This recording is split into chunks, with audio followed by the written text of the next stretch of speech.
If you are trying to build wealth and it feels like nothing is happening, there is a good chance you are not doing it wrong. You might be in the part where the math is the least rewarding. The first serious chunk of money is usually the hardest to build.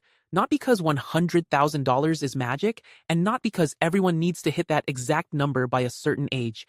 It is hard because when your money pile is still small, your habits have to do almost all of the work. Later, the math starts helping more, but early on, it can feel like you are pushing a boulder uphill and barely moving it. So in this video, I want to show you why the first $100,000 feels so brutal, why the next milestones can feel different, and what to focus on if you are still in the slow part. Let's start with the part that frustrates almost everyone.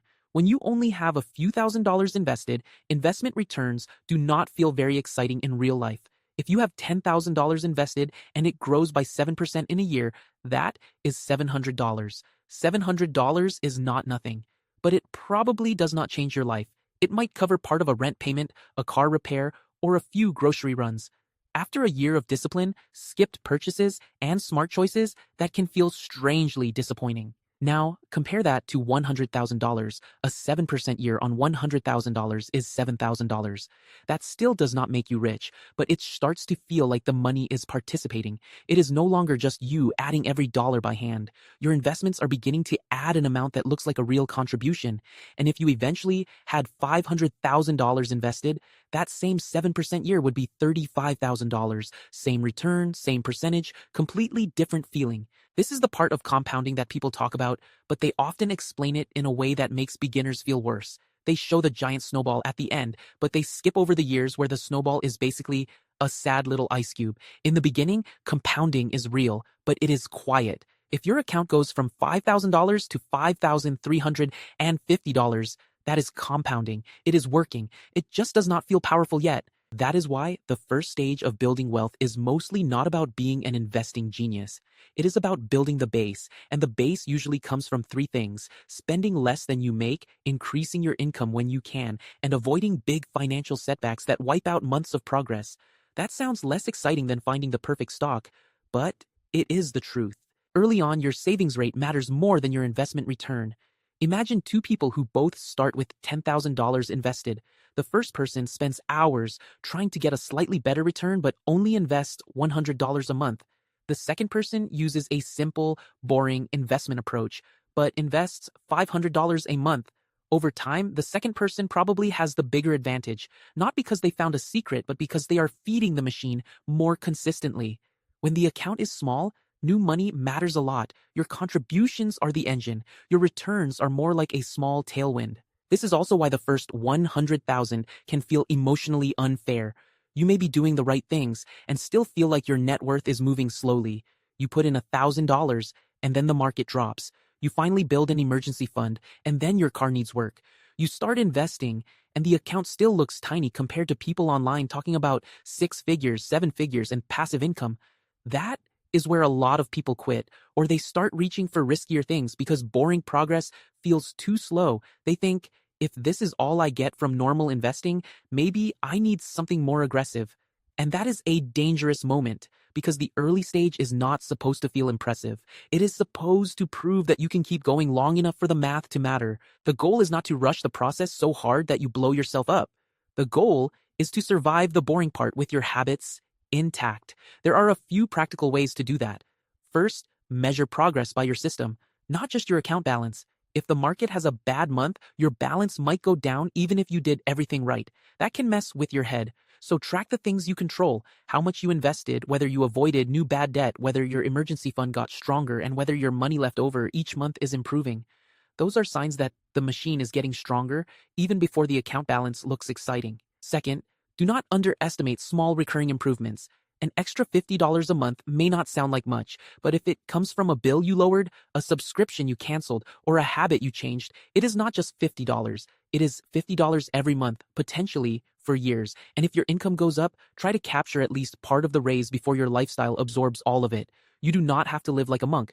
But if every raise immediately turns into a nicer apartment, a bigger car payment, more takeout, and more random spending, your income can rise while your breathing room stays the same. Third, protect yourself from the expenses that reset your progress. This is where an emergency fund matters.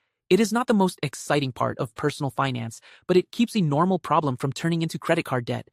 If you are investing but one surprise expense forces you to borrow at a high interest rate, it can feel like taking one step forward and two steps back. So, if you are starting from zero, the first goal may not be investing every possible dollar. It may be building a small cash cushion, getting expensive debt under control, and then investing consistently. That is not slow. That is building the floor so the rest of the plan does not collapse. Now, what should you actually do depending on where you are? If you are near zero, focus on stability first. Build a starter emergency fund. Learn exactly where your money is going. Make the first automatic transfer, even if it is small. The win is not the dollar amount yet. The win is becoming the kind of person who has money moving in the right direction every month. If you are around $10,000, the goal is consistency. This is where progress can feel painfully small, but your habits are starting to become real. Keep the investment approach simple. Avoid jumping from strategy to strategy. Look for ways to increase your monthly contribution, because at this stage, that usually moves the needle more than chasing a perfect return. If you are around $50,000, you are in the middle zone where the math is starting to wake up, but it may still not feel dramatic. This is a good time to make sure your plan is actually sustainable. If you are saving aggressively but you hate your life, you may burn out. If you are too loose, you may drift. Try to find a pace you can repeat for years. And if you are around $100,000, the mistake is thinking you are done. You are not done. You have just built something that can start helping you more. At $100,000, a normal market year can move your account by thousands of dollars, up or down. That can be exciting, but it also means you need to be emotionally prepared for bigger swings. A 10% drop on $10,000 is $1,000. A 10% drop on $100,000 is $10,000. The same math that helps you on the way up can scare you on the way down. So the next level is not just about making money. It is about staying calm when the numbers get bigger. This is why I do not love when people talk about the first 100,000 like it is a magic door that suddenly makes life easy. It is not magic. Bills still exist, markets still fall, and you still have to make good decisions, depending on where you live, your income, your family situation, and your debt. $100,000 may feel very different from one person to another, but it can change the feeling of the game. Before that point, wealth building often feels like it depends almost entirely on your next paycheck. After that point, your past decisions start showing up more visibly. The dollars you invested years ago begin to do more work. The base you built starts producing results that are easier to notice. That is the real lesson. The first 100,000 is not important because it is a perfect number. It is important because it represents a shift from, I am carrying this whole thing myself, to, my money is starting to carry some of the weight too. And if you are not there yet, that does not mean you are behind. It means you are in the part where the work is least visible. The best thing you can do is make that part as automatic and repeatable as possible. Set up the transfer. Keep your fixed costs reasonable. Avoid high interest debt when you can. Increase your income when there is a real opportunity. Invest in a simple, diversified way.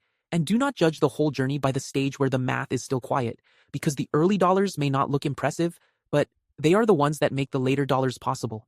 The first 100,000 is brutal because you are building the machine. After that, the machine still needs attention, but it finally starts helping you back.